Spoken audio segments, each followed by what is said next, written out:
You also say, in the book, and in this conversation that, fundamentally anxiety is good. We need it. So why do we need it? No. I mean, the human condition, arguably, like any living thing, is uncertainty management. Because, it's one thing dealing with, things are going to be thrown our way.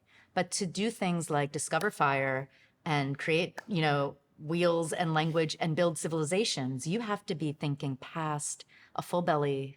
Say you've already discovered fire and you're a human being. You have a full belly, you're sitting there, you're feeling great. You don't need to do anything. Anxiety is what actually makes us sit up and pay attention and think about this future where, I just escaped the saber-toothed tiger.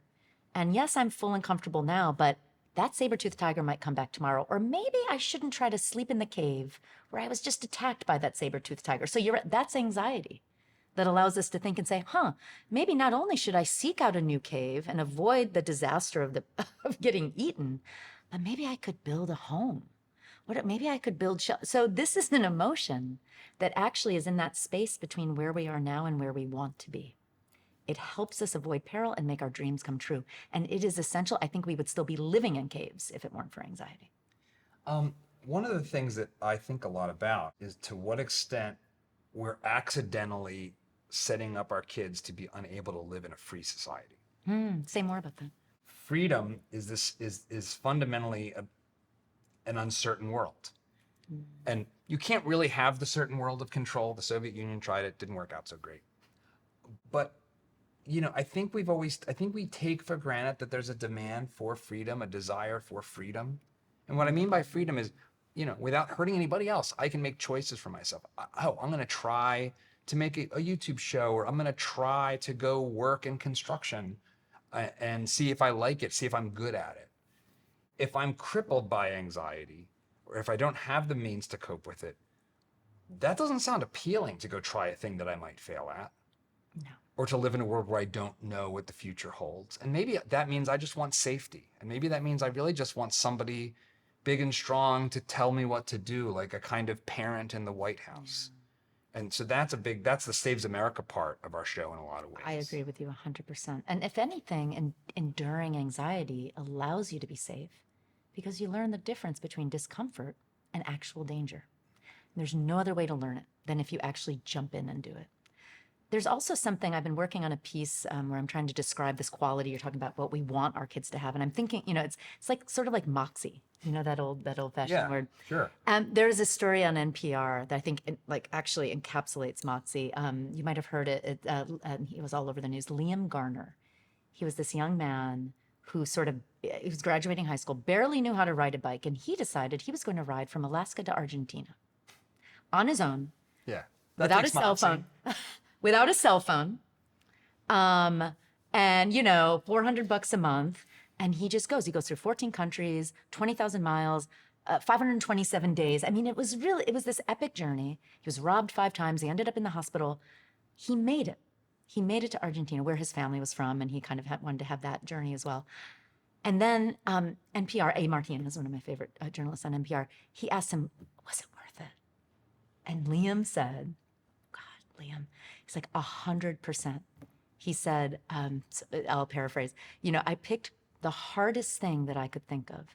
And I knew that if I did it, somehow magically did it, I could never doubt myself again. And that anything I considered impossible was now on the table for me. Is there something about the physically experiencing the growth that comes from getting past that hard part, that changes our brain? There's a book I read, I've brought this up maybe in other conversations, called The Talent Code. And it was like kind of like a pop neuropsych thing where it said, hey, when you're working right at the edge of your abilities, your brain is literally like reinforcing the insulation, the myelin that lines your nerves. And that your pathways are getting stronger at the edge of your ability. Yeah, I don't know that neuroscience, but what that process is also called is flow.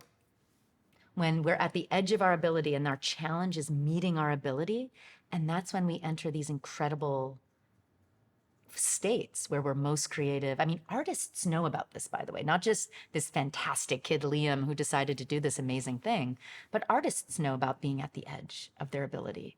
and just channeling that energy to create something that moves us. What do parents need to hear that they're not hearing in the public space when it comes to the mental health of our kids? You know, what advice do you have, or that's like not obvious? We have to help kids feel bad. We have to allow them, we have to give them the gift of anxiety and sadness and anger, and be partners in them in working through those feelings. And if we don't help them feel bad, they'll never really learn to be successful or feel good or find joy. I don't know if that's already like obvious. It feels obvious to me. It's really hard to do. I mean, I mess up on that all the time with my own kids, but I think that's fundamentally true. Parents, let your kids figure stuff out. Let them figure it out. Because it's only through figuring out that they can also learn that mistakes are the most crucial thing that they can do in their life. They're the most important thing they can do, as long as they actually engage and learn from those mistakes. Perfectionism destroys. I mean, there's no upside to perfectionism, but I do talk about this concept in my book called excellencism, where we know that we can actually, we don't have to be perfect. No one ever can or should want to get there, but we can be excellent, we can be awesome, and the only way to get there is to make mistakes. So allow your kids to figure stuff out. If you like this clip, we've got so much more where that came from. So be sure to hit that like button, subscribe to the channel, and ring the bell so you won't miss our new videos as they come out each week.